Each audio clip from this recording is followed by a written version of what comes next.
Is the DA imploding before our very eyes as the Patricia de Lille Saga sees an exodus from the party in Cape Town?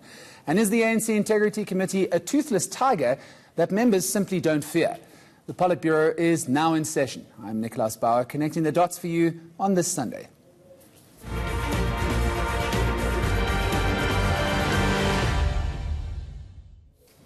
In the PolitBureau today, first up, as former Cape Town Mayor Patricia de Lille leaves the stage, allegations of racism and nepotism are laid bare within the official opposition. The former mayor tendered her resignation on Wednesday and also left the DA. I wish to inform the public that I will be resigning today, effective 1900 hours tonight.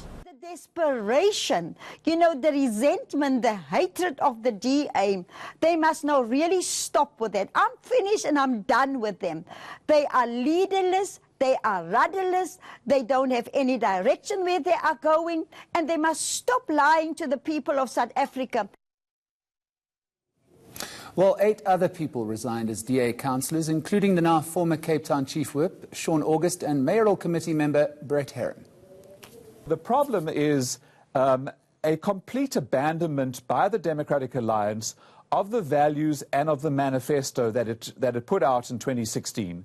So we have lovely, beautiful documents that are drawn up. The DA tweets all day, every day about stuff. But actually, when it comes to delivery, I was wasting my time. I was working hard to implement what we promised to deliver. All of those things that you say, which are so absolutely important and which I believe in and have believed in my entire life, I was wasting my time. The Democratic Alliance is a lost cause, and they do not actually honour or believe the stuff that they put out in their manifestos. The DA has, of course, continued to downplay the mini-exodus following de Lille's resignation. So is the Democratic Alliance molesting itself into a corner only months away from a critical election in 2019? Joining us to discuss just that, Wits School of Governance Academic Director, Professor Iva Sarakinsky, and the DA's Deputy Chairperson of the Federal Council, Natasha Mazzoni. Thanks for joining me on the PolitBureau this morning. Natasha, I'll jump straight into it. The DA doesn't say this is racism and nepotism, but white and black DA members that have left say that's exactly that, though.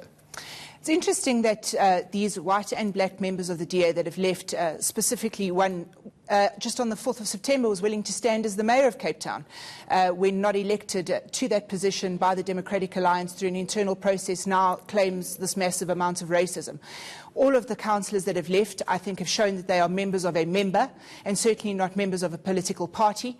Our political party has been very open in all its processes in terms of dealing with any forms of racism and charges of racism, none of which have come to the front, none of which have been proved to be true. So I think you're looking at racism in this instance being used as an absolute diversion from what the actual cause of the problem, which is this is the first time a political party has openly held its officials to account. Well, we'll get to the allegations levelled against Patricia de Lille in a moment, but Professor Sarakinsky, the DA is not necessarily doing a very good job of putting together a united voice, united stance before South Africans, only months before a critical election in 2019. Yes. So allegations are made about the 5 members in public, and their names don't appear in the documents that are used to hold others to account. Other names appear in those documents, and those people aren't held to account. So it does seem as if more work needs to be done in terms of getting the story straight in terms of what the exact issues are. Natasha, the DA is often accused of trying to be a better ANC with policy and implementation. It seems as though it could be argued the DA is trying to be a bit like the ANC by smearing members before any hard evidence is presented. There's also allegations of backroom deals. Patricia de Lille coming forward and saying that she had secret meetings with Musi Maimane. This sounds a hell of a lot like the ANC, who you criticise for doing exactly that. Well, Nicholas, they're not secret meetings if the leader of the Democratic Alliance himself tells the public in a meeting, in a press conference, that he'd met with Patricia de Lille. We expect leaders in the party to take a certain course of action, and when things are getting out of control, of course you expect Musi Maimane to step in and sit down with Patricia de Lille and say to her, we need to sort things out. Now, if it was a secret meeting, certainly they would have never held a joint press conference out in the public where they discussed issues that they had in these meetings. Then why is Patricia de Lille saying that it's secret meetings? Because it's just another diversion, and it's another way of quite frankly, smearing the Democratic Alliance's name. I find it almost ironic that we're accused of smearing a name. We're not in the business of mudslinging. We've never slung any mud.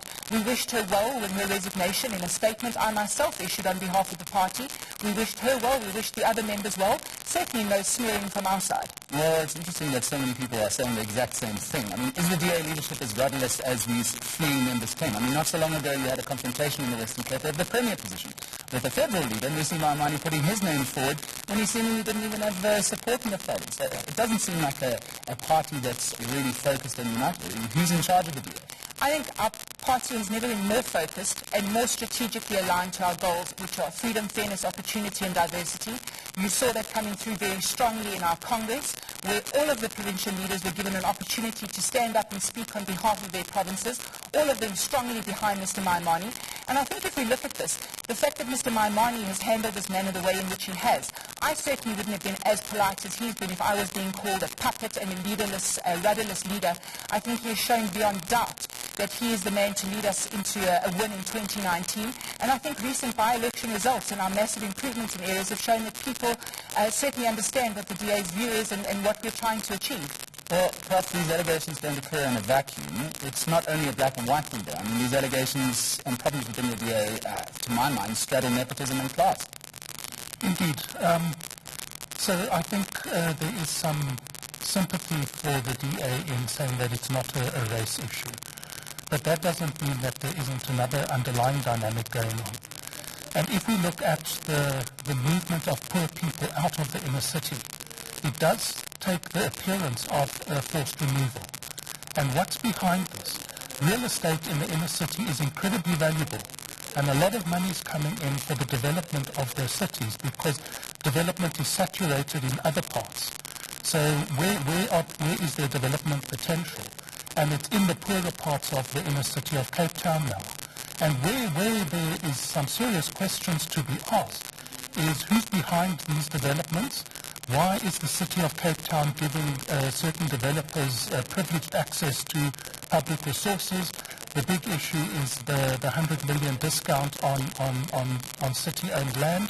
And there are numerous examples of residents' associations being taken over by property developers.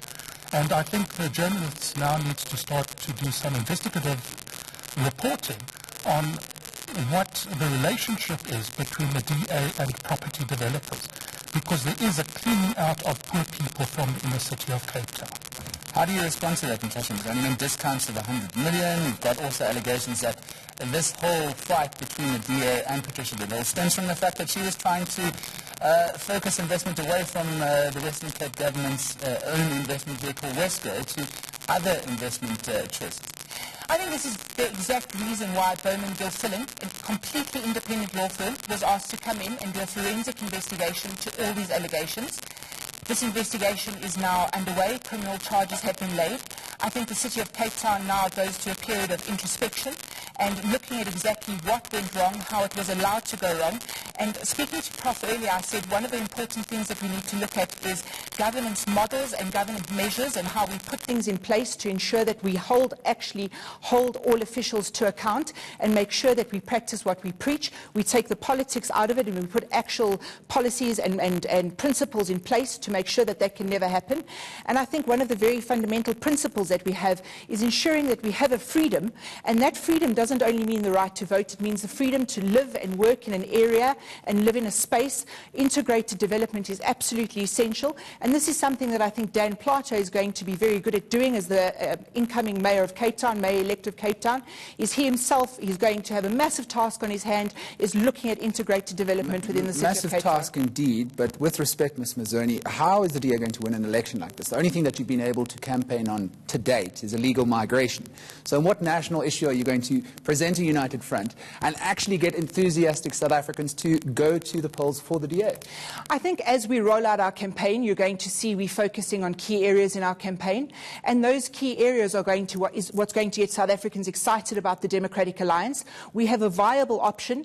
We don't come across as just a party that complains about things. We have solutions to problems. You know very well we have a solution to our state-owned entities, for example, and how to end corruption there, and that is what's going to enthuse voters, is when they see that we have a plan to our action. Prof. Sarakinski, the DA has largely relied on the ANC failing and not necessarily showing what they can do in government all the time. But, I mean, that game has changed since Jacob Zuma left the stage and Cyril Ramaphosa is attempting a clean-up. So the common enemy's gone, and the unity that comes of having a common enemy is no longer there. And we're seeing a party that's grown rapidly over the last couple of years. Competition for positions inside the party is now much more intense than it used to be. And without this common enemy, this competition has come out in the open. And that might be a healthy thing. And we're now starting to get a much deeper insight into the DA, how it functions at a range of levels compared to what we knew previously, where it was a small group that kept tight control over the party through the FedEx. So the more transparency there is, the more disaffected people complain, the more others inside the party respond, means that we as analysts, as the public, have a better insight into how the DA functions. Mayor Plato, good luck to him. As MEC of Safety and Security some years back, was involved in a spat with the police commissioner. That police commissioner won his case in the Cape Town Labour Court, and there are some issues there that the DA needs to investigate quite closely in terms of his relationships with external parties. And these aren't simply philosophical issues.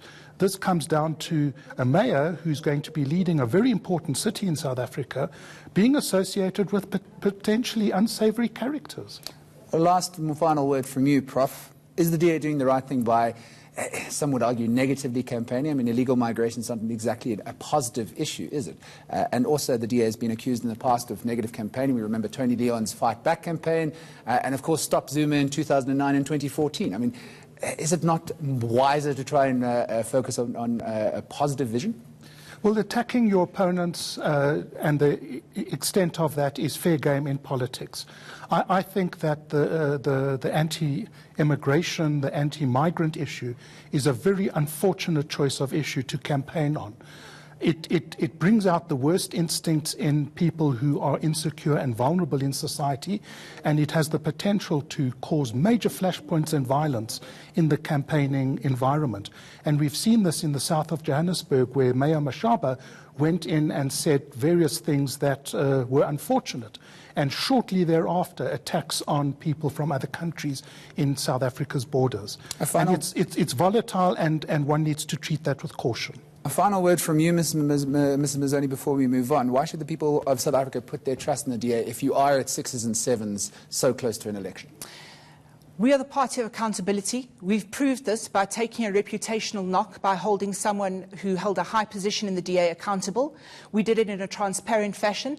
Funnily enough, people want transparency. When we gave them transparency, they complained that there was an open spat in the Democratic Alliance. We didn't try to hide it. We were open with the public. If we've learned anything, we've learned that we need to be even more open, even if it isn't the popular decision to make. We are the party of accountability, transparency, and we are the party that will take South Africa forward. South Africans will be watching that closely as we head towards elections. Can the DA prove that it is really a party for all and won't be making the same mistakes as the ANC? With that in mind, the ruling party's Integrity Commission wants all members implicated in the VBS banking scandal to step aside. But will they comply or simply ignore the party's orders?